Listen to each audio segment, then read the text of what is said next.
दोस्तों, इजिप्ट को रहस्यमयी बनाने वाले वहाँ के शासक हैं।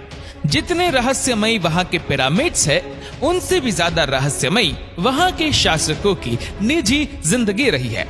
लेकिन वह बात अलग है कि पिरामिड्स के रहस्यों के आगे वहाँ के शासकों की निजी जिंदगी के रहस्य धुंधले पड़ जाते हैं। आज की वीडियो में हम आपको इजिप्ट के दो ऐसे शासकों के बारे में बताने जा रहे हैं जो रिश्तों में तो बाप बेटे लगते थे, लेकिन ये दोनों ही शासक के इजिप्ट इतिहास में एक दूसरे की सोच के दुश्मन बने रहे।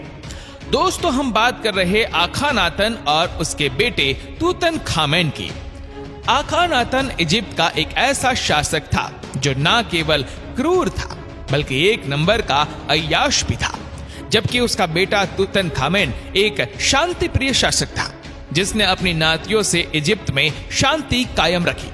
लेकिन आपको जानकर हैरानी होगी कि उसका बाप आखानातन एक पागल किस्म का आदमी था जो पूरे इजिप्ट में उस समय अपनी अजीबोगरीब सोच के लिए बदनाम था।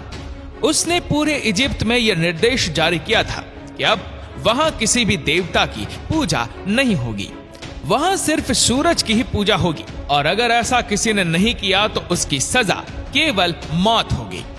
इसी के चलते उसने अपने पड़ोसी राज्यों से भी संबंध बिगाड़ लिए थे। उसके पड़ोसी राज्य उसे बुरी तरह नाराज रहते थे क्योंकि उसने अपने राज पे न केवल धार्मिक कार्यों से लोगों के दिल को ठेस पहुंचाई थी, बल्कि वह पूरे इजिप्ट में अपने नाजायज रिश्तों को लेकर भी बदनाम हो गया था। इस वजह से इजिप्ट के पड़ोसी राज्य उसको अपने एक दुश्मन की नजर से देखने लगा था। आपको बता दें कि आखानातन एक ऐसा इंसान था जिसने अपनी ही सगी 3 बेटियों को नहीं छोड़ा।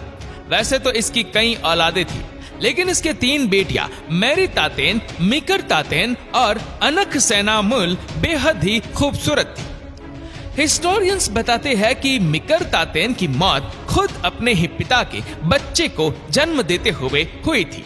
लेकिन दोस्तों, इन 3 बेटियों में से तीसरे नंबर की बेटी अनखसेनामुल के साथ उनका रिश्ता काफी चर्चा में रहा था क्योंकि वह अनखसेनामुल को अपनी राजकुमारी बनाना चाहता था। आखानातन की ये बातें जब राजघराने से बाहर पहुंची तो पूरे इजिप्ट में उसी की ही चर्चा होने लगी थी। लेकिन उसके खौफ और पागलपन के चलते इजिप्ट में कोई भी वासी उस पर खुलकर चर्चा नहीं करता था। लेकिन दोस्तों, जब ये बात इजिप्ट के पड़ोसी राज्यों तक पहुंची तो इजिप्ट के अपने पड़ोसी राज्यों से लगातार संबंध खराब होते चले गए। वैसे तो दोस्तों, इजिप्ट के शासक अपने रंगीन मिजाज के लिए पूरी दुनिया में बदनाम थे, लेकिन आखानातन की कहानी ही कुछ और थी क्योंकि इसने बाप बेटी के रिश्ते को ही शर्मसार कर दिया था। आपको बता दें, एंशिएंट इजिप्ट में इस तरह के रिश्ते आम हुआ करते थे। प्राचीन दौर में इजिप्ट में बहन भाई की शादी भी करवाई जाती थी। ऐसा करने से उनका मानना था कि सत्ता किसी बाहरी की व्यक्ति के पास ना जाकर खुद के हाथों में ही रहती है। लेकिन दोस्तों, जो आखानातन ने करके दिखाया वो न केवल अजीब था बल्कि बेहद ही चौंकाने वाला भी था। उसकी पूरी दुनिया में अभी तक कोई दूसरी मिसाल ही नहीं मिलती।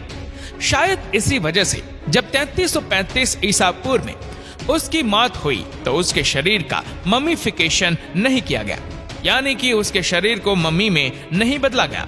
और उसके शरीर का क्या किया गया और उसकी मौत कैसे हुई, यह हजारों साल बाद भी इतिहासकारों के लिए एक चुनौती है। अब दोस्तों, अगर बात करें आखानातन के बेटे तूतनखामेन की, तो वो एक शांति प्रिय शासक था। अपने पिता की मौत के बाद उसे मात्र 9 साल की उम्र में ही इजिप्ट का राज सिंहासन मिल गया था। लेकिन उसने पूरे इजिप्ट को हैरान तब कर दिया जब उसने इजिप्ट की गद्दी पर बैठते ही अपनी 8 साल बड़ी बहन अनखसेनामुल से शादी कर ली। शादी करते ही उसने अपने शासनकाल के दौरान अपने पिता आखानातन के लगाए सभी धार्मिक प्रतिबंधों को हटा दिया। साथ ही उसने पूरे इजिप्ट में यह निर्देश जारी किया था कि सूरज के साथ साथ अब वह चंदा की भी पूजा की जाएगी। इसी के साथ ही उसने अपने कई पड़ोसी राज्यों से भी अपने पिता द्वारा बिगड़े रिश्तों को अच्छा कर लिया था। तूतनखामेन ने मात्र 4 सालों में पूरे इजिप्ट में पूर्ण तरीके से विकास कर दिया था। ये वह दौर था जब वे एक सभ्यता और एक नई प्रगति की ओर बढ़ रही थी।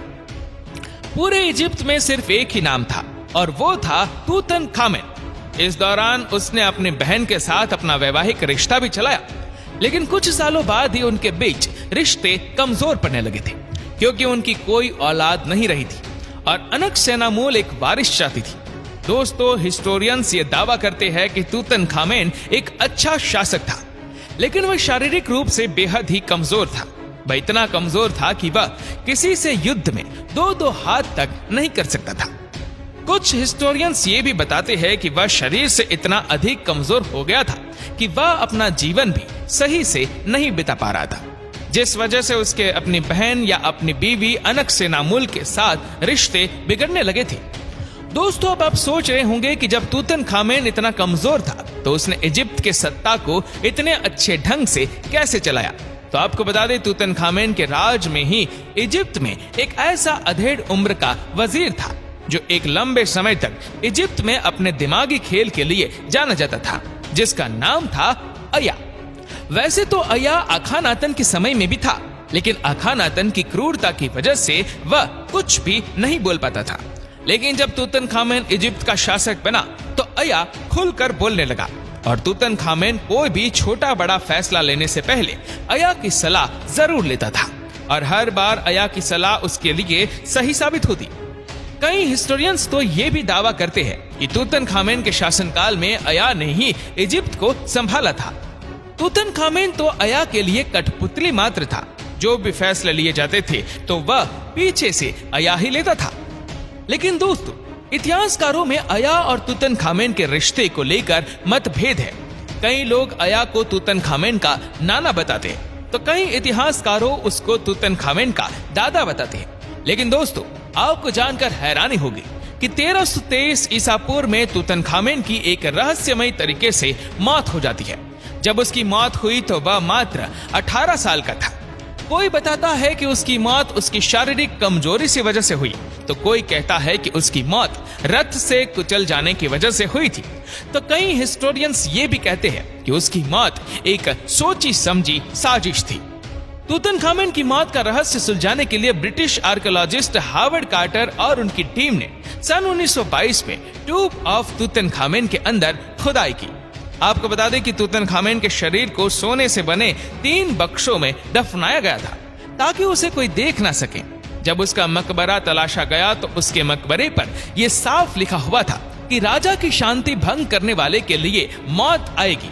जिसके बाद आर्कियोलॉजिस्ट हार्वर्ड कार्टर और उनकी टीम के सदस्य एक एक करके नेचुरल और अननेचुरल डेथ से मरने लगे थे। उस समय पूरी दुनिया में तूतनखामेन के अभिशाप की चर्चा होने लगी थी और इसे मजबूती तब मिली जब 5 अप्रैल 1923 को इजिप्ट की राजधानी कायरो में खोजी दल के मैन सदस्य लॉर्ड कार्नरवन की मौत हुई। उसके अगले महीने 16 मई 1923 को मकबरे में जाने वाले एक और शख्स जॉर्ज जे गुलर्ड की भी मौत हो गई। 27 सितंबर 1923 को लॉर्ड कार्नरवन के भाई की भी मौत हो गई। 1923 में ही मकबरे से तूतनखामेन की मम्मी निकालने के लिए हार्वर्ड कार्टर को पैसा देने वाले वुल्फ जूल की लाश नील नदी से मिली। उसके बाद 1925 में मकबरे में काम करने वाले जॉर्ज डेफिल की मौत भी हार्ट अटैक से हो गई। कुल मिलाकर इस प्रोजेक्ट से जुड़े 23 लोगों की मौत तूतनखामेन के श्राप से हुई। हालांकि बहुत से लोग इसे अंधविश्वास ही मानते हैं, लेकिन दोस्तों, इस प्रोजेक्ट के साथ जुड़े लोग ही क्यों मारे गए, ये अपने आप में एक बड़ा सवाल है। दोस्तों, तूतनखामेन की मौत के बाद इजिप्ट की कमान अब अनकसेनामूल के हाथों में थी। ये वह दौर था जब इजिप्ट को ऐसे बादशाह की तलाश थी जो ताकतवर होने के साथ साथ अनुभवी भी हो।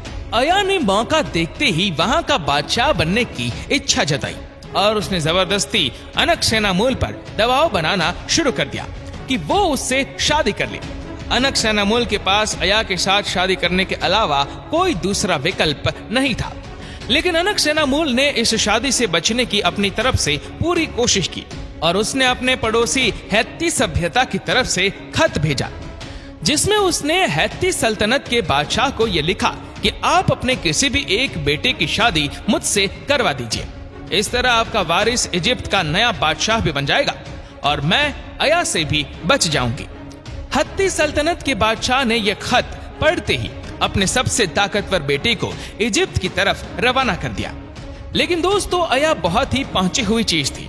उसे इस बात की भनक लग गई और उसने हैत्ती स्पधा से आए उस राजकुमार को रास्ते में ही धोखे से मार दिया जिसके बाद अया ने अनकसेनामूल के ऊपर और दबाव बनाया और दो बातें कही, या तो तुम मुझसे शादी कर लो या फिर यूं ही मौत का तमाशा देखो। उसके बाद अनकसेनामूल को मजबूर होकर अपने से कई साल बड़े अधेड़ उम्र के शख्स अया से शादी करनी पड़ी।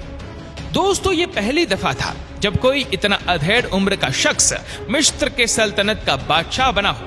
इतिहासकार बताते हैं कि अनकसेनामूल इस शादी के कुछ दिन बाद ही मर गई थी, क्योंकि वह शादी से बिल्कुल भी खुश नहीं थी। जब वो मरी तब उसकी उम्र 20 से 25 साल के बीच थी। अनकसेनामूल के मरने के बाद अया और मिस्र के सल्तनत का क्या हुआ, इसके बारे में ऐतिहासिक किताबें भी खामोश हैं। लेकिन ये कहानी बताती है इजिप्ट के पिरामिड के पीछे वहां के राजा और रानियों के कई ऐसे रहस्य दफन हैं जिनके बारे में शायद इतिहासकारों को भी ठीक से नहीं पता। वैसे दोस्तों, इजिप्ट की मिस्ट्री को लेकर आपकी क्या राय है, नीचे कमेंट करके जरूर बताइएगा। और अगर आपको वीडियो अच्छा लगा हो तो इस वीडियो को लाइक करेगा, शेयर करेगा ज्यादा से ज्यादा लोगों तक, और ऐसी ही और भी रोचक जानकारियों के लिए सब्सक्राइब करें हमारे यूट्यूब चैनल को और फेसबुक पर फॉलो करें हमारे पेज को। धन्यवाद।